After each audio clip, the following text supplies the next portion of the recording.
Megalodon. The largest shark of all time was probably the strongest creature that has ever existed, but there is one sea creature that could defeat him, and that is the dangerous primeval whale Livyatan.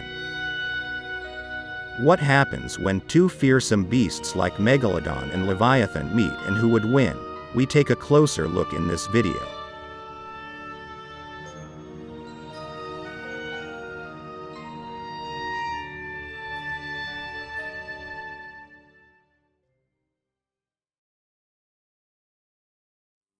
But first, of course, who do you think will win the fight? Write it in the comments, vote, and then we will compare the animals.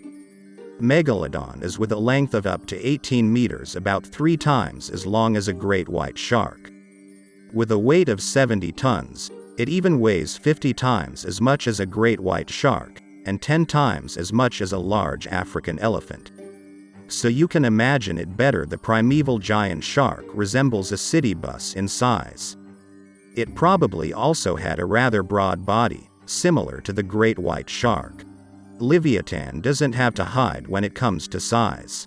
With a length of up to 17.5 meters, it's pretty much on par with Megalodon. However, its weight of 57 tons is somewhat less than that of the shark. The reason for this is a somewhat less wide body, which looks bigger than it really is because of the thick head. Megalodon wins the size comparison.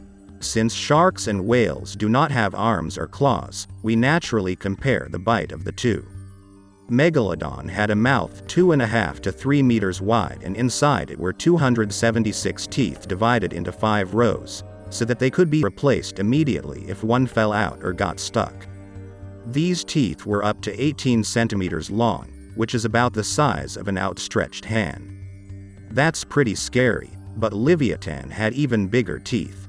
Up to 36 centimeters long, they were twice as long as those of Megalodon, and thus they are the largest teeth in the entire animal kingdom, excluding tusks of course. For this, the choice had only 40 teeth in its mouth. These were however firmly anchored in the jaw and were not changed like with sharks. Livyatan's teeth were arranged in such a way that he could easily hold wriggling prey or tear out pieces. The biting strength of Megalodon is said to have been the highest of all times. If you extrapolate the values of a great white shark to the size of Megalodon, you get 180,000 newtons. This makes the biting force of Megalodon twice as high as that of the gigantic primeval crocodile. Unfortunately, no one has yet analyzed the biting force of Livyatan in detail. However, experts who have examined the remains are certain that Livyatan must have had an extreme biting force, possibly even the highest in the world. Due to a lack of facts, we have a draw here. Compared to other sharks, Megalodon was moving extremely fast. Its normal speed when swimming was 17 kilometers per hour. With this, it was twice as fast as a white shark and about 3 times as fast as most other shark species. The reason for this is the enormous oxygen consumption. In order for it to absorb enough oxygen, water has to be between the gills, and that's why Megalodon always has to swim quite fast. The maximum speed was possibly even 50 kilometers per hour. The normal movement speed of the Livyatan is up to 15 kilometers per hour, which makes it similar to Megalodon. The maximum speed of 45 kilometers per hour is not much lower.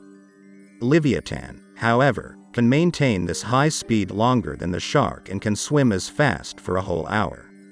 Sharks have not changed too much in the last millions of years, which means that Megalodon probably had similar sensory organs as modern sharks.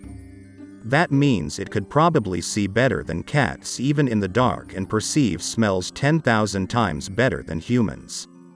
In addition, sharks can sense even the smallest differences in pressure and can locate prey with the help of Lorentzian ampules, because they can use them to locate their electric fields. Megalodon was therefore able to perceive his entire environment perfectly. Like many other mammals, whales also have well-developed eyes.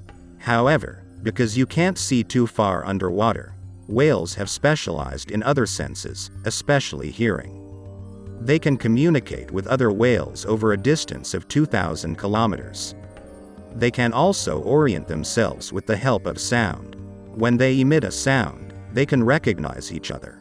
When they emit a sound, they recognize what is in front of them, depending on how fast it comes back. So both animals are well adapted in their own way. Megalodon can smell better, but Livyatan can hear better.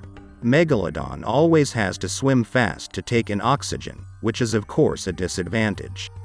However, Livyatan has to return to the water surface after 2 hours at the latest to get some air.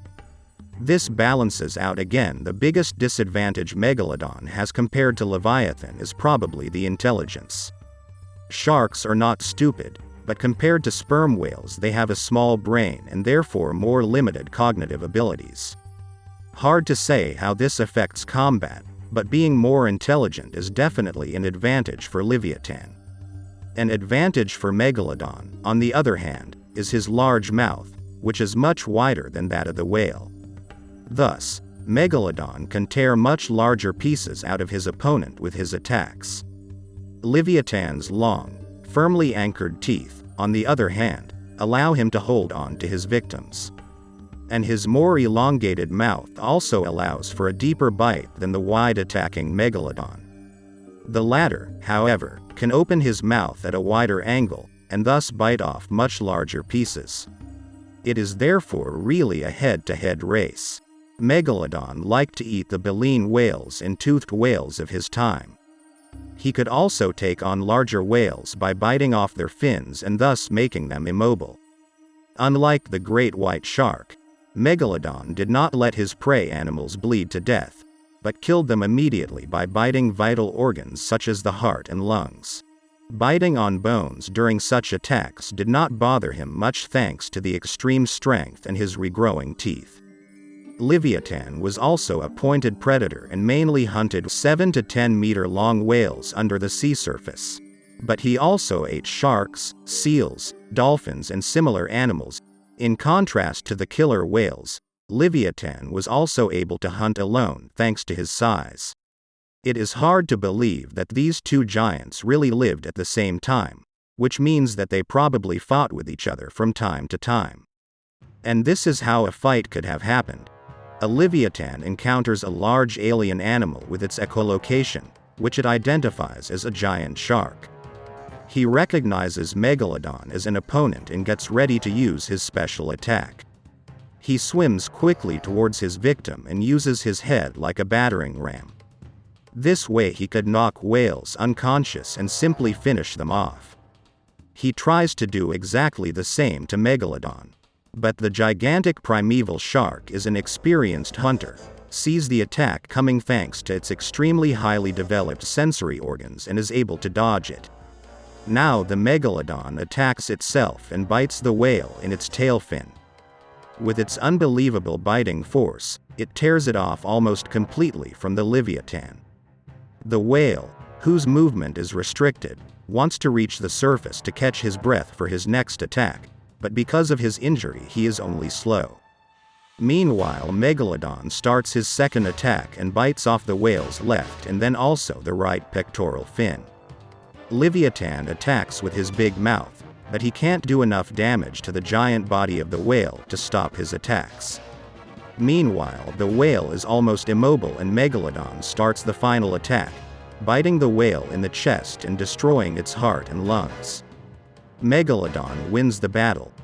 Of course, this is only one way the fight could go, but I think the giant prehistoric shark has an advantage in this duel, since large whales are exactly what it is constantly hunting for. Even though most of them don't have teeth as big as Livyatan's. We think Megalodon wins the fight against Livyatan 8 out of 10 times. But what do you think? Who would win? Write it in the comments. Thank you for watching the video up to here. As always, we hope you enjoyed it. If so, feel free to leave a like and we'll see you in the next video.